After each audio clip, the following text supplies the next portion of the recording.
Speedy baby.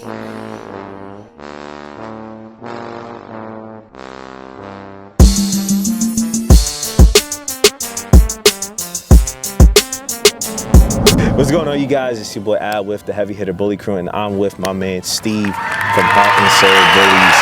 And today we linked up. We had a nice little get together with the dogs, and we just shooting content.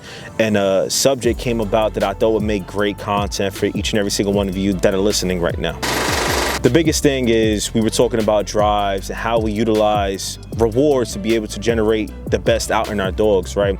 And when we come to a setting like this park we're in right now, you look at, we got kids on their bikes, we have just people walking around, and the biggest thing you see is that these dogs are all over the place. And when we have these rewards that they work so hard for, especially when they're at the home, they don't want to work for them when they come out into this field right here. And we had a nice little conversation about that, and I wanted to have my man Steve voice his opinion on it. So go ahead, brother man, let him know, what is it that you feel puts these dogs in a position where, you know, they come to a setting like this, but they're not able to perform their level of, let's say, for example, obedience in an open field?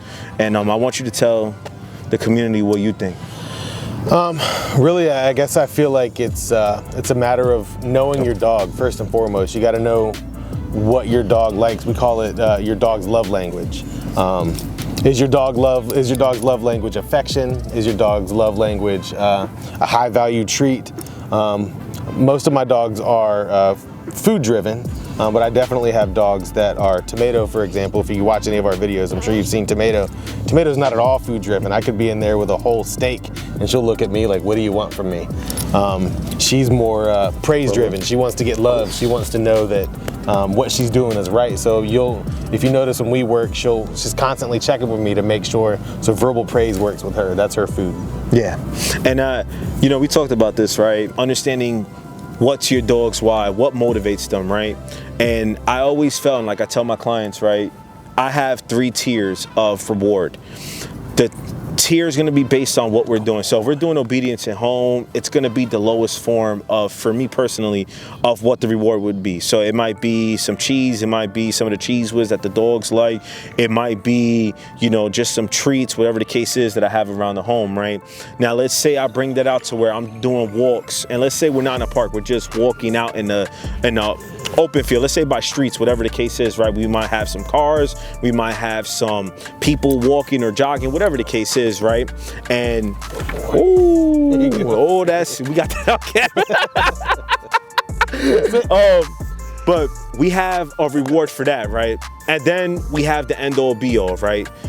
Which is, let's say, for example, for those of you that are part of the American Bully community, you have the ABKC shows, which is a venue that is loaded with dogs. And what we have is reactivity, right? We have dogs that are very animated, right? Because now they're surrounded by these dogs, and now, you know, you're dealing with intact males and females. You have them all there in one room. And your dog is gonna be so highly distracted by everything that's going around them that they're actually not going to be responsive to that reward that you had. And when we talked about this is you want to have that one reward that no matter what, no matter where we are, that dog is going to be sharp, good to go, and always willing to work for it. And trying to find that why, you know what I mean? What they're willing to work for, and really, you know, trying to bring that sharpness to be able to have what I call like the balance. I call it bomb proof, to be honest with you.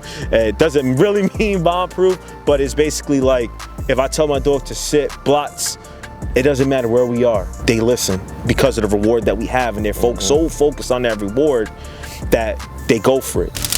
And you get that through high expectations and consistency. Absolutely. You know, hold them to those expectations constantly. Never not hold them to those expectations. Absolutely. And you know this, the biggest thing with dog training is consistency. It's the biggest thing. I can ask my dog to do something, right? And they'll do it for, let's say I do it for 3 days, but I have a week layoff in between. You have to understand, we're talking about level 1 obedience, level 2, and then the ultimate end goal, right? Which is, for some of you, maybe protection work, is that it starts off with something as simple as proper socialization as a puppy, balance, right? developing that bond with that dog where they grow trust with you. The dog has to trust you in order for you to build that bond and take it to the next level. You get what I'm saying? And when you go to those places, that dog's got to trust that you're going to protect him. Absolutely. That's when you have some of those issues with reactivity. It's basically a lack of training, but a lack of consistency, because these dogs need consistency. Now, the thing is, if you're doing the same routine every day for, let's say, 2.5, 3 years, then the training at that point is, they know exactly what's expected. By that point, you already have everything that you're looking for. Your dog knows you. You know your dog. You know your dog's ticks. You know what makes your dog feel uncomfortable, and vice versa. And the dog is going to be willing to work with you. Just coming to a field like this and being able to have your dog just be sharp in all facets. So I want you to explain to them, right? What has your experience been with food in regards to your dogs, in regards to like food drive? Food, we use all kinds of foods. Like you said, we have different levels of food for different expectations. With our dogs who are food driven, not all of our dogs are food driven. I'd say the majority of our dogs are food driven. The ones that are food driven, we start out small. If we're doing basic obedience in the house with no distractions, sometimes we'll just use kibble. We'll use Cheerios, kibble, blueberries. We like to do healthy snacks too. We'll like chop up pieces of like frozen broccoli and we'll use that too. If I know I'm gonna go someplace where when I have the opportunity, a friend of mine does protection work, and they have the decoy trials. The best trained dog that I ever had was a dog that I trained during those decoy trials, where got all these, they're blasting off blanks into the air, you got people yelling, they're snapping the whips, and I just had him in the background. I didn't train him for protection, but I had him with all those distractions, and he was highly food motivated. And so I brought those high value rewards. Slim Jims cut up, what else? Pieces of chicken nuggets. Chicken nuggets he loved. Raw meat.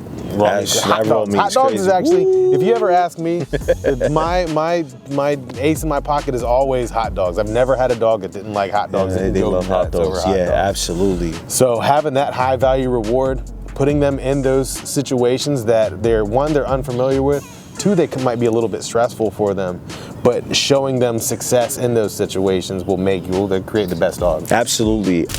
So we have what we call in the dog training community, right? We have food, we have toy drive, and then we have praise, right? Some dogs, it really depends. Like I always tell my clients, man, it really is a case-by-case basis, and that's the truth. Some dogs are exclusively willing to work for food. Some dogs absolutely love the toy. With my girl Chanel, as you saw earlier, if I bring out the red ball that she loves, it doesn't matter what's going on around her. I could bring her here, I could bring her to a highly distracted setting. That ball is her end-all be-all, which means that when we come to a situation with all these distractions, she doesn't care about anything else. She actually doesn't even care what's going on. Like right over there, you can't see it on the camera right now, but we have girls that are over there and they're doing what they're doing. My female, she won't even look at them. They actually she won't even look at them. She'll be so focused on the ball that nothing's going on around her. Now, what has your experience been with toy drive? Same as food drive. If you find their favorite toy and only break out that favorite toy when you're gonna find yourself in a challenging situation, that's definitely effective. And one thing you didn't talk about is purpose drive. The dog that's really looking to you, it wants to please you. That's for me, that's the most important thing. I had a dog, is the dog that really got me into dogs. I had growing up. He was the best man at my wedding. He was a mix. He was a Catahoula Leopard dog and a Great Dane mix, and he was not food driven. He loved food, but he was not food driven. He was really like praise drive. I've never heard of praise drive before, but he was. If I told him he was a good boy when he did something I told him to do, like that every single time. I could get him to do anything I wanted. But yeah, you're talking about Chanel. Her laser focus is on that. It's on that toy. When we're talking about layers, right? So if you ever see these trainers that do absolutely fantastic things with these dogs, you have to understand that that's been built up over time. So like, there's a guy I follow, STS Canine, and his program is legit. They're really well trained dogs, and he speaks about the process of how it starts, right, to where you get to, and then the end all be all is to be able to have the dogs do the obedience without the rewards, where the praise becomes the ultimate end all be all. That is why I feel like when you have that mixture between the dogs, like that's why for me personally, if I say okay, obviously for Chanel it's okay. For my dog Ghost, it was chip. If I give them, that was the signal for reward, and give them super high praise, like good boy, good boy, good boy. Because guess what happens when you're layered up outside of it? Eventually you take that reward away, and then you give them that nice little praise, and then next thing you know, the dog will do the behavior, and that's the way they build it up over time. But that takes time and consistency. You get what I'm saying? But that's how you make a perfect dog. Absolutely.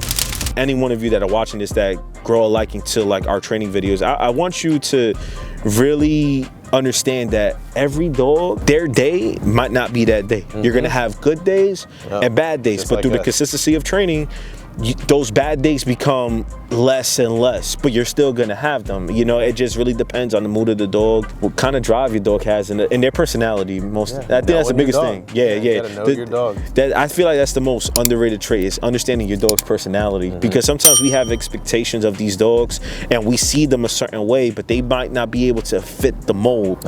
And sometimes our jobs as trainers is to be able to bring that out in them. They always say like the greatest dog trainers are able to bring it out in them. And that's the phase, I know for me personally, I can only speak for myself, that I'm at that phase where I'm just so intrigued and I love the dog so much.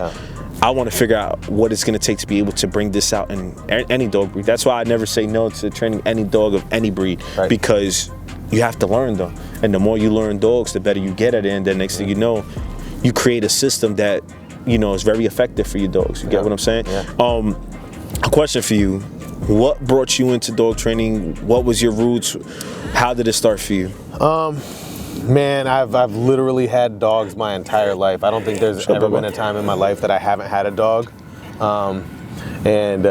Growing up, we never held on to our dogs for very long. And that was tough as a kid. Because I don't have control over that, right? It's always, you know, it's a parent. I got my first dog I graduated from high school. I moved out to Newport News, Virginia, and I had a coworker that wanted this dog, and I had to pretty much wrestle this dog away from her, and I got him, and he was amazing. But I didn't have a place to live, right? So I had to bring this dog around with me everywhere. So my family's homes. I lived in my grandmother's house during the daytime. I had all my stuff in my car, and this was for several months I was living out of my car.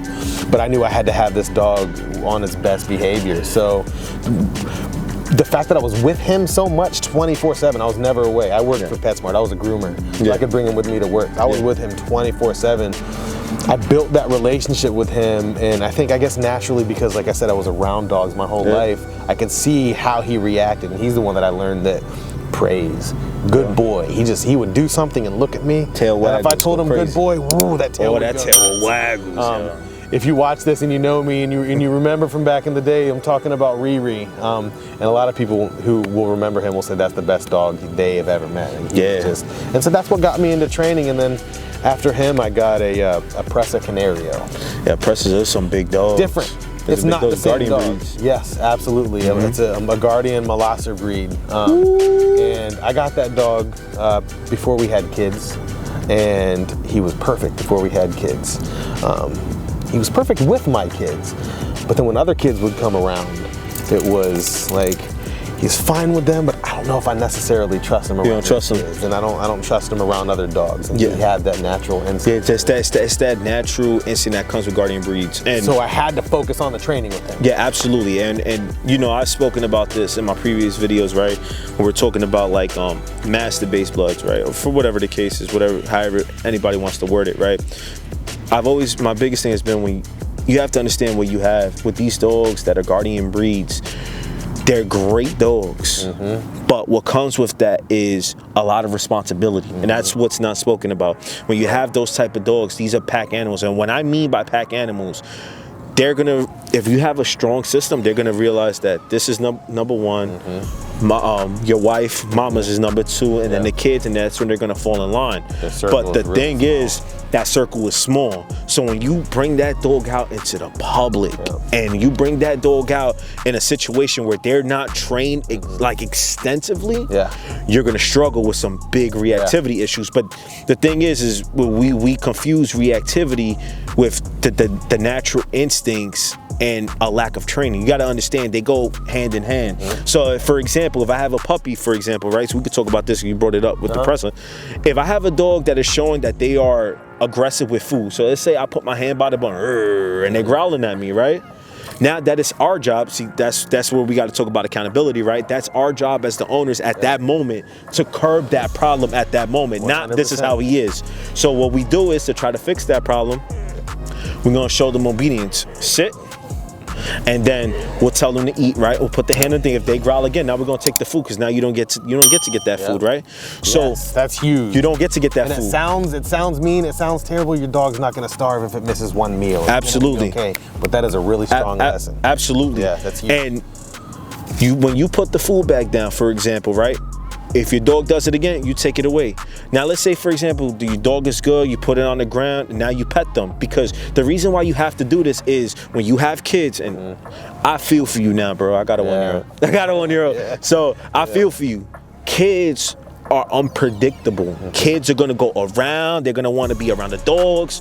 And if you don't train your dog to not be food aggressive, guess what's gonna happen? They're gonna snap at your kid while they're eating. And people that say that, oh well, like that's, you know, their natural instinct. No, you have to grow with that. So what also helps with that, right? From my personal experience, hand feeding. I was getting ready to say the same. Hand feeding, man. Hand feeding. There's just something about being able to control that, where now that dog is processing reward with my owner. Now, not only are they eating, but they're building the pack leadership with you and that bond. And it's like a triple whammy. If you have kids and your dog is good with the hand feeding, you trust that dog, you have your kids hold that bowl and you have your kids hand feed that dog. Because that gives those kids the power over that dog. Absolutely. That shows that dog that my kid provides for me, so he becomes part of the pack leader too. Absolutely. Establishing that pack, man, because when you have like these dogs, especially guardian breeds, they're phenomenal. I tell you this, you know, people think that I have like a thing against the masses. I don't. Right. If you asking me personally what my holy grail of dogs are, holy grail. We're talking about one breed that I would just absolutely love to own, just one dog as a pet. Tibetan Mastiff. That is my end all, be all. It's a lot of One day I will own one of those bad boys. I won't stop till one day I will own one. You know, to be able to have, Steve will be able to understand this.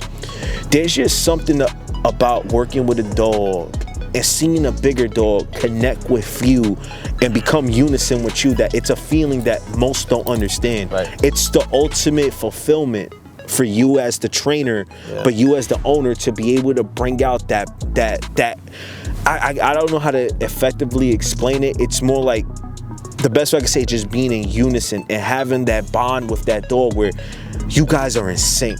To have a dog of that size just be in sync with you and just be so sharp and being able to just, that's my guy right there.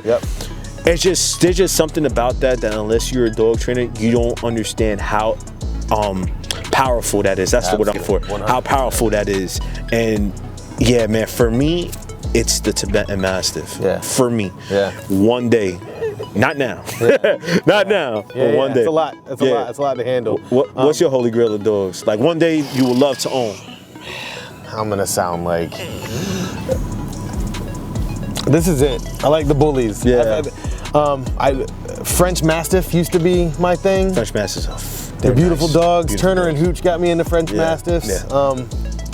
But these are it for me. This to me is the perfect, most well-balanced dog. It's a dog that I know I can bring to anywhere and I'm not gonna have any issues with, as long as I put the work in with them. The American Bully is, in my opinion, all right, I'm gonna sound biased because I'm gonna sound biased because yes, I own them, right? I also have a little Yorkie, in my home right now. He's the worst. Let me say for the record. He struggled with reactivity issues, but him coming here, we helped aid those reactivity issues. You know what I mean? And he's great now. But I tell you this, the American Bully is the best dog breed for a family, and I would stand on that with anything, because when we're talking about having the wow factor, right? The bone. So right now they stand out significantly from any other dog breed just because of the traits that they have. When you look at the neck, like his boy Kingston has it. Kingston is off of Lady Bird of Samson, right? And as all of you know, if you follow my channel, I have a Samson daughter. She was Samson bred to Layla, and Samson, we spoke about this before, he's a truly incredible dog. But when we're looking about American Bully, when you see the traits, the neck, the bone, the head shape, when you look at their appearance, they give the appearance, and I said this in my previous video, that they're big and badass. But these dogs, I'm not lying to you when I say they are the biggest cuddle bugs. Oh yeah. They absolutely love. That's what I love about them. They love the family. They love getting their belly rubs. And you could walk your dog out in public, and people, obviously, you can attest to this because most people group this into the pit bull origin, right? And what they often get misconstrued as, oh, that's a pit bull. We're gonna walk to the other side of the street, and this is the most. Pick up their little dogs and walk across the street. Mind you, the dogs are trying to attack ours. Exactly. You know what I mean? So reactivity actually accountability once again. But when you look at these dogs, they're so great with kids, with families, and they're just big cuddle bugs. That is, for those of you that don't know, that is exactly why they show in the companion group in UKC. They're companion dogs. You get what I'm saying? And the American Bully is just absolutely incredible. I personally won't go to another breed. I have a fascination with multiple dogs. German Shepherds, Belgian Malinois, because of the drive, obviously. If you're a trainer, I think the biggest thing is you grow into the how do I say this? You grow into an area of your career where you start wanting to test yourself, and you start wanting to see how sharp you can get those dogs. And this is a trainer talking about it. If you're not into training heavily, don't get a Belgian Malinois. Absolutely. They are not for everybody. Absolutely. They're not for everybody. It's to be able to build a dog from the ground up.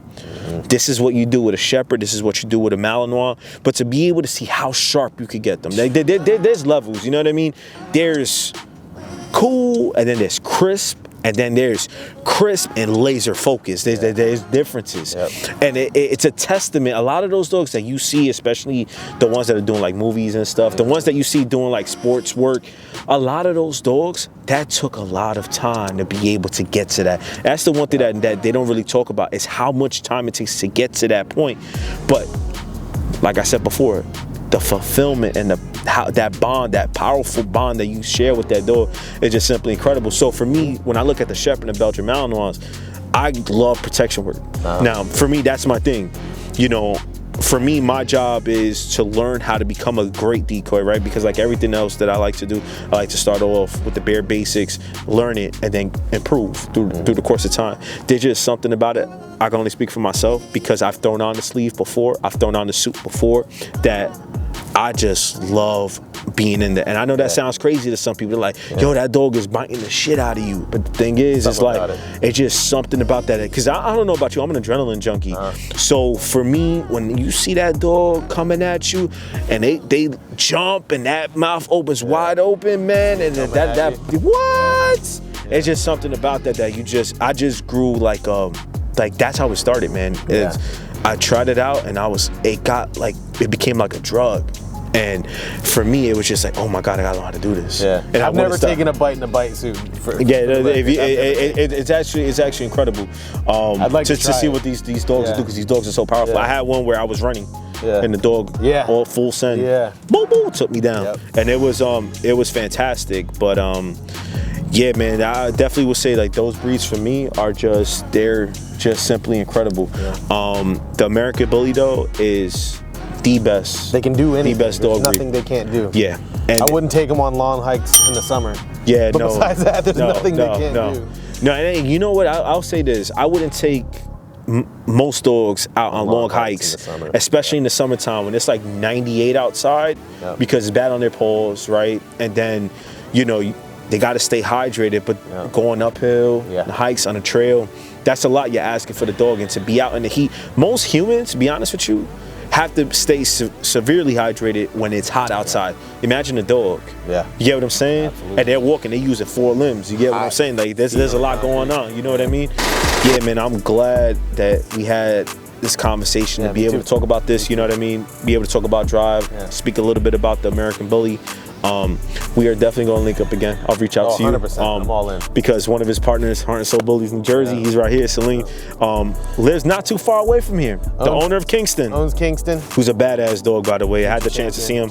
He's phenomenal. Samson definitely did his thing. That's a topic for another video to talk about Samson, because Samson's a bad dude. We could go a whole long spiel about Samson because he's phenomenal. But yeah, we're gonna link up. We're gonna talk more dog training. Just like this, you definitely have an open invite to my crib anytime. All right. Same to you. Let me know. Let me know. We'll set it up in advance. Come through to my crib. Okay. Hospitality, it's all open. We can talk about dogs, and we can really talk about training, because like I said, we blame the dogs, right? But we don't blame the owners. And when I talk about equal accountability, that's what's going on so heavily right now. Yeah, it's the combo of both. And I'll say this just to end the video, right? I had some flack for my opinion on the XL Bully ban, right, out in the UK. And I've always said this, right? And this goes to what I was talking about before when we talked about guardian breeds, right? If you don't know that some of these lines have it, you let a dog grow up subconsciously thinking you're gonna get something like, for example, a Kingston, and you don't. Well, what happens if you got a dog with these guardian breeds in the lineage? You don't know nothing about it, right? We know about it. We know what these dogs bring to the table and what they need, but you don't give them what they need. And then you get where you're at right now in the UK with these dogs that are what they call band dogs. Well, most people call band dogs, or what they call XL Bullies, because that's a completely different subject. They're grouping XL Bullies into one term. And let's not even call them band dogs. Band dogs are bred for the purpose of working, and these dogs are not working dogs. If they were working dogs, this stuff wouldn't happen. Just poorly bred dogs. Poorly bred dogs. That's a better way to say it. And a lot of the issues that you have over there right now is just, you have these dogs, people aren't educated on the lineage of these dogs, and we know, because when you deal with these kind of dogs, they need a certain lifestyle. You don't provide it to them, you get what you get now. So it goes hand in hand. It's understanding and showing an appreciation for these breeds, what they excel at and what their weaknesses are. Pros and cons, right? But also understanding where our role is as a trainer in these dogs' life. And that goes completely understated, especially as it pertains to that what they call the XL Bully in the UK, because there's a lot of what they call XL Bullies out there that are grouped in. I know I said this in my previous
Guys, enjoy your day. We'll catch you on the next one.